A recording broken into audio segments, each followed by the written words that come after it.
I don't even know how to unpack yesterday. I don't know how to unpack Sunday at the Masters. Because it is and was epic. It was like an opus. It was like an opera. It was a comedy and a tragedy all in one. And I know we usually use these types of analogies in the sports world, and it doesn't meet the moment. And we usually use those types of analogies in the sports world for events like the Masters, and it sounds overhyped, it sounds overcooked. But there really is nothing like a Sunday at the Masters when there's a story unfolding like the one involving Rory McIlroy yesterday. Now, we all know Rory's story. If you don't, he's been sitting on a career Grand Slam to join only 5 other players in the history of the sport to win both Opens, United States, and what back in the day we would used to call the British Open. Now it's the Open, the PGA Championship, and of course the Masters. And only 5 players have ever done it. And Rory's been sitting on this now, entering an 11th year, attempting to win the Masters to complete the career Grand Slam. And everything that we've seen in Rory McIlroy's remarkable Hall of Fame career was boiled into 19 holes of golf yesterday. From the remarkable shot making to the mind-blowing mistake shots, one after another, where you thought he's going to do it, then you think he's not going to do it, and then this is really his day, and now it's definitely not his day, and he's melting down, but he's making amazing shots to recover from it. I mean, the fact that the man had a 2-shot lead over Bryson DeChambeau and entering the final round after DeChambeau rolls in one from long distance on 18 to finish up his Saturday. Unreal putt. And fires up the crowd as he heads off to the cabin to sign his scorecard. And he wraps up that Saturday to go within 2 shots and within 1 hole of golf. The 2-shot lead is erased because McIlroy doubles 1 and DeChambeau birdies 2. And now not only is the lead gone, but you're wondering if his day is just going to go right in the toilet. And DeChambeau starts struggling. And McIlroy is struggling. And you're watching Justin Rose start to climb the board. Other players climbing the board. The iceberg looms, and you're wondering if Rory's the Titanic as a third player joins the fray. And McIlroy, I mean, hits the back 9, teetering, but also stealing himself the entirety of his career while you root for the man with his flaws. Yep. All on display in one long, what we thought would either be celebration of him or one long, as only the Masters back 9 can provide this sort of drama, one large shipwreck. The guy birdies 10. And then nearly puts it in the water on 11 after he hits out of the pine straw from under the tree. So and it's dumb. Like, Rory, what the hell are you doing? Just anywhere but left, bro. He like, nearly puts it in the drink, which DeChambeau does. Well, then Bryson does.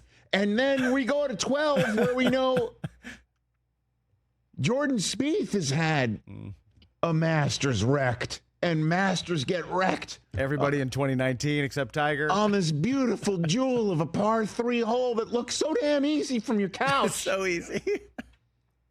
But when it's Masters Sunday, even the greats buckle the knees, which is what makes this golf course so remarkable.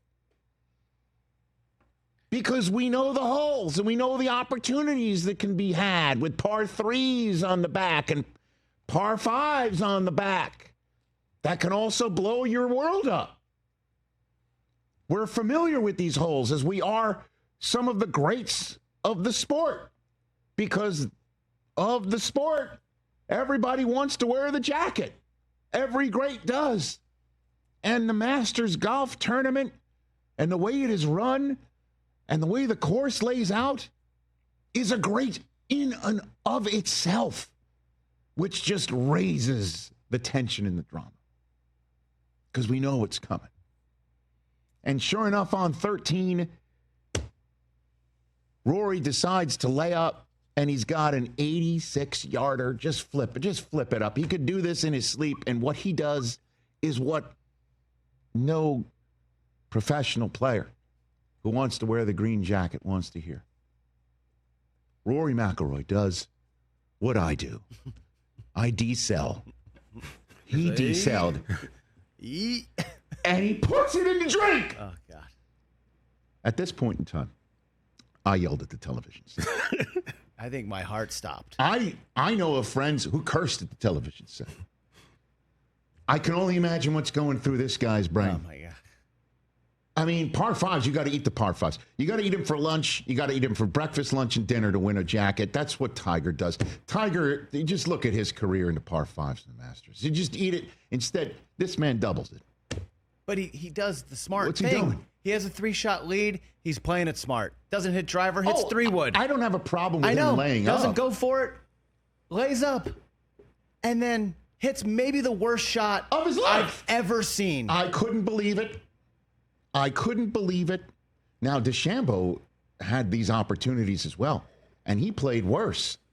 And so it was Rose and Oberg that was becoming the object closer and closer in the rearview mirror of Rory McIlroy. Rose was making everything. He was spectacular. And now we're tied. He's lost the lead. Rory McIlroy has now lost the lead. And sure enough, what does he do? He shows up on 15, another par 5, and says, you know, this laying up thing. It's for the birds that you're hearing chirping every single time that there's a silent moment on CBS. The birds. And he uncorks a remarkable shot on 15 to set himself up for an eagle putt that he misses. Of course. Because if he jars that with 3 holes to go, he'd be up 2. He'd be up 2, and Justin Rose is running out of holes, and Oberg's running out of holes, and he doesn't take advantage of it. So he birdies it, steps up to 16, which for some reason the Masters changed the traditional pin. They did. That's because it's the 50th anniversary of when Jack won in 75, and the pin was in the back that year, and they changed it. Good enough. Yeah. And Rory uncorks a gorgeous T-ball there. And I turn to my son, I turn to Coop, and I'm like, Coop, he's got to make this because I don't think he's going to have a better birdie opportunity the rest of the way than this one. Doesn't do it. Steps up to 17. Now that Justin Rose on 18 jars his birdie putt. So now Justin Rose makes Rory, you got to force him to actually score. Because Rose shoots a 66. And just as I was saying to Coop, hey, you know, he's not going to have a better birdie opportunity the rest of the way. He does on 17 because he makes the shot of his life there. He jars that putt, and all he needs to do is par 18. And he strokes it right down the middle of the fairway, and this is Rory's moment. He's a $125 away on his approach shot, and he whiffs on that. He puts it in the sand, and it winds up bogeying 18 to give Justin Rose an opportunity to go ahead and win this thing in extra holes. And I'm like, I cannot believe this is happening. I think I'm describing the way everyone was watching the Masters, right? I mean, I can't watch. My heart rate was at 140 for the last hour. I am applauding the screen 1 minute. I am cursing the screen the next. And McIlroy now is in a cart to go back to 18T, and he's got this whole setup potentially to disintegrate. And all he does is put together two remarkable shots off the tee, and then he's got another $125, just like the 18th in regulation, just like 15 minutes before. Rose is already now on the green with an absolute makeable birdie putt, but it's far away, and he makes the shot of his life again, to the point where it's so damn close. It's so good. It's like 2 feet. Kick it in. He could kick it in. After Rose hit a beautiful shot as well, Rory puts it, underneath him. Rose misses, Rory makes, and it's finally over. It's finally over, and McIlroy has the weight of the world come off him. And I am not going to lie, I have never met this man in my life. I only know him through golf. I only know him through watching. I only know him through reading. I only know him through his sound bites and his press conferences and everything else you hear about the guy. But I cried. Yeah. I teared up. Me too. It got dusty in my house. Because you watch a guy torture himself on display. And then he finally gets it done in Augusta, on this golf course, on this day, in this manner. I totally loved everything about it. CBS's coverage, from Nance setting the stage to the pictures of just watching him process the moment and stroll off 18 to Butler Cabin and just greet everybody who was just ebullient. It was why we watch sports and why the Masters is truly a tradition unlike any other. And McIlroy had this to say afterwards, summing it all up. I've carried that burden since August 2014. It's been 11 years, it's nearly 11 years. And not just about winning my next major, but the career Grand Slam, trying to join a group of 5 players to do it. Watching a lot of my peers get green jackets in the process. It's been difficult, and I've tried to approach this tournament with the most positive attitude each and every time that I've shown up, and I think just the sort of cumulative experience that I've gained coming back here each and every year, I feel like I get a little more comfortable with the shots needed. I talked about it at the start of the week, but there's talking about it and actually doing it, and today was difficult. I was unbelievably nervous this morning.